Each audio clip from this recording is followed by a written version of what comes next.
আসসালামু আলাইকুম রহমতুল্লাহি ওবরকাতুহ। সম্মানিত দর্শক, রাজনীতির যে সর্বনাশা খেলা ২০২৫ সনের ডিসেম্বর মাসে যেভাবে জমে উঠেছে, তাতে করে রাজনীতি সংশ্লিষ্ট মানুষ তো বটেই, সাধারণ মানুষের মধ্যে যে ভয়, ভীতি, আতঙ্ক এমনভাবে প্রবল আকার ধারণ করেছে, প্রায় প্রতিটি মানুষই যার যার অবস্থানে থেকে একটি ঝুঁকির মধ্যে জীবনযাপন করতে বাধ্য হচ্ছেন। এখানে আয়েশার মতো একজন শিশু কিংবা প্রান্তিক জনগোষ্ঠীর একজন কৃষক কিংবা যারা সংখ্যালঘু হিসেবে বাংলাদেশে বসবাস করছেন, হিন্দু, বৌদ্ধ, খ্রিস্টান, উপজাতি, তা থেকে শুরু করে একেবারে শীর্ষ পর্যায়ে যারা রাজনৈতিক নেতৃবৃন্দ রয়েছেন, সকলের মধ্যেই লাশ হয়ে যাওয়ার একটা আতঙ্ক কাজ করছে। যেভাবে মব হচ্ছে এবং যেভাবে একটার পেছনে আরেকটি ঘটনা ঘটিয়ে দেওয়া হচ্ছে, প্রতিদিনই পেলে চমকানো সব খবর, এবং আমাদের অনুভূতি এমন একটা পর্যায়ে চলে এসেছে যে আমরা সে সকল অপরাধ এবং সে সকল যে ঘৃণ্য কর্মকাণ্ড, সেগুলোর প্রতিবাদ করা তো দূরের কথা, সেগুলোর খোঁজ খবর রেখে নিজে নিজে যে ঘৃণা জানাবো নিজের কাছে, ওই সাহসটুকু পর্যন্ত আমরা হারিয়ে ফেলেছি।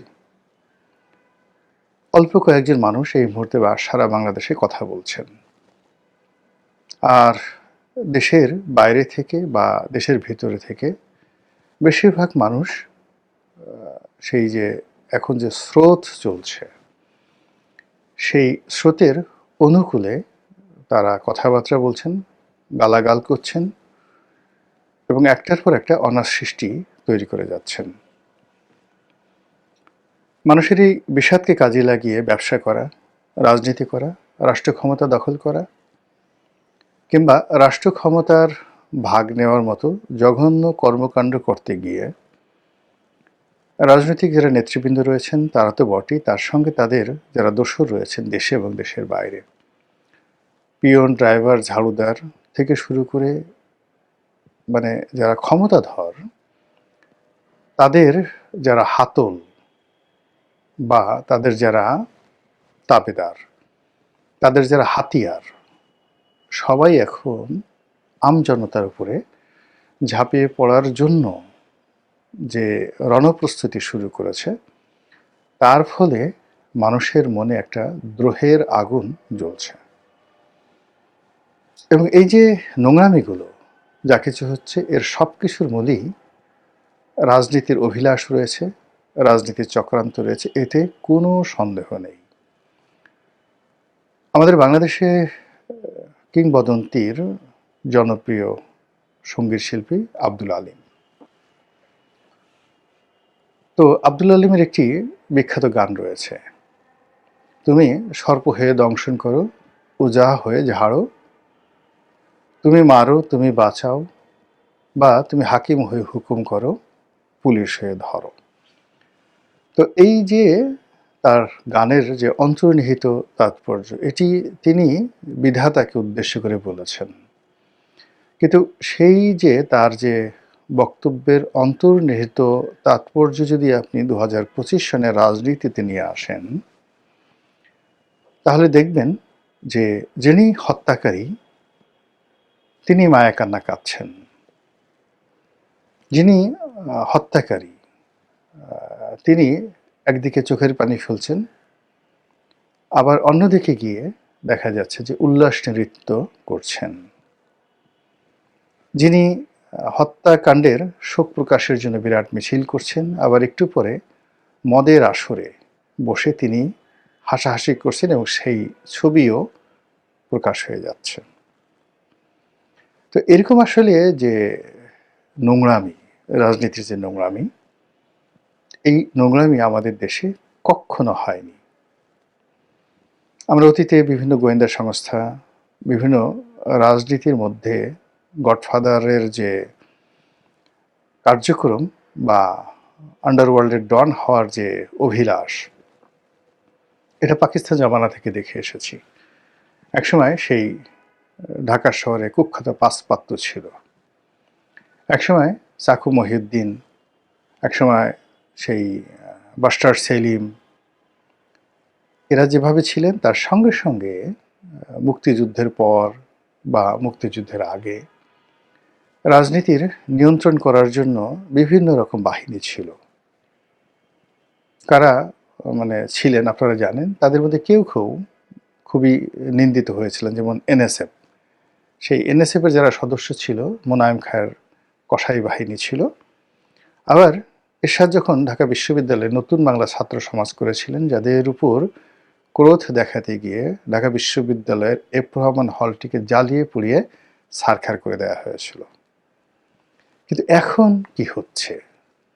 এখন সেই পাঁচপাত্র, সেই নতুন বাংলা ছাত্র সমাজ, কিংবা ধরুন যারা সেই টোকাই সাগর, মুরগি মিলন, ওই সময়ের বা ডাকাত শহীদ, ওই সময়ের যে সকল অপরাধ ছিল, অন্যায় ছিল, সেগুলো কিন্তু সাধারণ মানুষের জীবনে ভয় আতঙ্ক তৈরি করতো না। কেবলমাত্র যারা অপরাধ করতেন তারাই, এবং যারা ভুক্তভোগী তারা।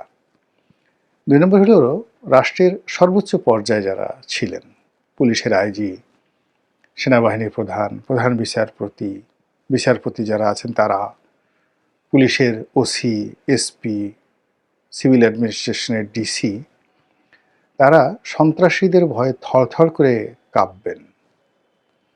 কিংবা যারা মব উস্কে দিচ্ছেন তারা, কিংবা একজন আমাদের মতো সাধারণ ইনফ্লুয়েন্সার, অথবা যাদেরকে বলা হয় টোকাই ইউটিউবার, তাদের কথা মতো সামাজিক মাধ্যমে যারা ইনফ্লুয়েন্স তৈরি করেন, তাদের ভয়ে পুরো রাষ্ট্রযন্ত্রের যে সকল পিলার রয়েছে, ভিত্তি রয়েছে, সেই ভিত্তিগুলো স্টপ হয়ে যাচ্ছে। আপনি চিন্তা করুন, মজলুম যদি প্রাণে বেঁচে থাকে, আপনি যার প্রতি অত্যাচার করলেন সে প্রাণে বেঁচে আছে, কিন্তু সে বলতে পারছে না, তার চোখের সামনে আততায়ী ঘুরে বেড়াচ্ছে, তাকে হাসপাতালে নিয়ে যাচ্ছে, তাকে কোলাকুলি করছে আততায়ী, কিন্তু সে বলতে পারছে না যে এই লোকটি আমার আততায়ী।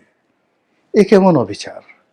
এ তো সেই হযরত মুসা আলাইহিস সালামের জামানাতেও যারা এই বনি ইসরায়েল বা ফেরাউনের যাতে কথা বলা হয়, সেই জামানাতে এরকম ঘটনা ছিল না। তো আমরা যে ফেরাউনকে গালাগাল করি, ঠিক সেই সময়টিতে একটি যে মারাত্মক হত্যাকাণ্ড হয়েছিল, যেটি নিয়ে সূরা বাকারা রচিত হয়েছে। সূরা বাকারার কাহিনী ওই ঘটনাকে কেন্দ্র করে। কিংবা ধরুন হযরত মুসা আলাইহিস সালামের উপরে যে খুনের যে দায়ভার চাপানো হলো, এবং যখন চাপানো হলো তখন হযরত মুসা আলাইহিস সালাম ফেরাউনের রাজপ্রাসাদের যুবরাজ, এবং তাকে সম্ভাব্য সেই ফেরাউন বা সম্ভাব্য রাজা হিসেবে যে দ্বিতীয় রামসিস, তার বাবা, যিনি ওই সময়টাতে ফেরাউন ছিলেন, অর্থাৎ মুসার সঙ্গে যে রাজার দ্বন্দ্ব সংখ্যা ছিল তার বাবা, তো তার বাবার নাম প্রথম সেতী, সম্রাট প্রথম সেতী, আর তার মায়ের নাম ছিল মুসা আলাইহিস সালামের ধর্মমা, সেটা হলো থুইয়া, খুবই বিখ্যাত। তো রাজা প্রথম সেতী এবং থুইয়া, তাদের একমাত্র সন্তান ছিলেন রামসিস দ্য সেকেন্ড। কিন্তু রাজা প্রথম সেতী তিনি হযরত মুসা আলাইহিস সালামকে পছন্দ করতেন, এবং তার নিজের মেয়েকে হযরত মুসা আলাইহিস সালামের সঙ্গে বিয়ে দিয়ে হযরত মুসাকে সিংহাসনে বসাবেন, এটা 100% ওকে করা ছিল, এবং এভাবে কিন্তু ওল্ড টেস্টামেন্টে বর্ণনা করা আছে। তো ঠিক সেই সময় তার বিরুদ্ধে একজন চাকর, কৃতদাস হত্যার অভিযোগ আসলো, অথবা একজন মিশরীয়কে হত্যার অভিযোগ আসলো প্রথম দফাতে, কিপ্তি বলা হলো। তো এটা দেখেন, ন্যায় বিচারটা সম্রাট থুইয়ার আমলে, সম্রাজ্ঞী থুইয়া বা সম্রাট প্রথম সেতীর আমলে, যাদেরকে ফেরাউন বলা হয়, ন্যায় বিচারটা এমন ছিল যে হযরত মুসা আলাইহিস সালাম, যিনি ভবিষ্যৎ ফেরাউন হবেন, তাকেও কিন্তু এই হত্যাকাণ্ডের জন্য বিচারের মুখোমুখি হতে হবে এবং তার মৃত্যুদণ্ড হয়ে যাবে। বোঝার চেষ্টা করুন যে ফিরআউনের জামানাতে সেই ন্যায় বিচার কোন পর্যায়ে ছিল, এবং যার কারণে রাজপ্রাসাদে তিনি আর ঢুকতে সাহস পেলেন না। তিনি সেখান থেকে পালিয়ে পুরো মাদায়েন এলাকাতে চলে গেলেন, পালিয়ে গেলেন। এই ছিল ফেরাউন জমানার ন্যায় বিচার। আর এখন একটা বাস্তব অবস্থা দেখেন। প্রথম আলো, ডেইলি স্টার বাংলাদেশের রাজনীতির অনুঘটক। গত 2 দশক ধরে, 20 বছর ধরে তারা রাজা বানাচ্ছে, রাজাকে ছুঁড়ে ফেলে দিচ্ছে, রাজকর্মচারীদেরকে জেলে ঢুকাচ্ছে, আবার জেল থেকে বেরোচ্ছে, কারো চরিত্র গঠন করে দিচ্ছে, কারো চরিত্র হনন করে দিচ্ছে। তো এইরকম দুটো প্রতিষ্ঠান, তাদের অফিসে আক্রমণ হলো, তাদের সব কিছু পুড়িয়ে ছারখার করে দেয়া হলো। তাদের যারা সাংবাদিক ছিল, কতজন যে চর, থাপ্পড়, কিল, ঘুষি, লাথি গুঁতো খেয়েছে আমরা জানি না। আমরা শুধু এতটুকু জানতে পেরেছি যে ডেইলি স্টারের একদল সাংবাদিক তারা প্রাণ ভয়ে বাঁচার জন্য ছাদে গিয়ে আশ্রয় নিয়েছে, এবং সেখানে গিয়ে সেনাবাহিনী তাদেরকে উদ্ধার করেছে। তো এত বড় একটা ঘটনা ঘটে গেল, এখন পর্যন্ত ডেইলি স্টার বা যাকে বলা হয় প্রথম আলো একটা মামলা করতে পারেনি বা করেনি। এখন পর্যন্ত তারা এত খবর রাখে, দুনিয়ার সব মানুষের গোপন খবর আছে, তাদের অফিস কারা পুড়িয়েছে, কারা দায়ী, তাদের নামটি উচ্চারণ করার মতো সাহস তাদের হয়নি। তো এই যে একটা অবস্থা চলছে, সেই অবস্থার পেছনে একটা বিরাট রাজনৈতিক শক্তি এবং রাষ্ট্রশক্তি কাজ করছে, তা না হলে তছনছ হয়ে যেত। তো এই যে রাষ্ট্রশক্তি, এটাকে ব্যঙ্গ করার জন্যই আমরা বলতে পারি যে তুমি হাকিম হয়ে হুকুম করো, পুলিশ হয়ে ধরো, সর্প হয়ে ধ্বংস করো, দংশন করো, ওজা হয়ে ঝাড়ো। আর এই যে অবস্থা চলছে, সেই অবস্থার ফলে কি হলো, ঘটনা ঘটছে হয়তো 1টা, 2টো, 3টে।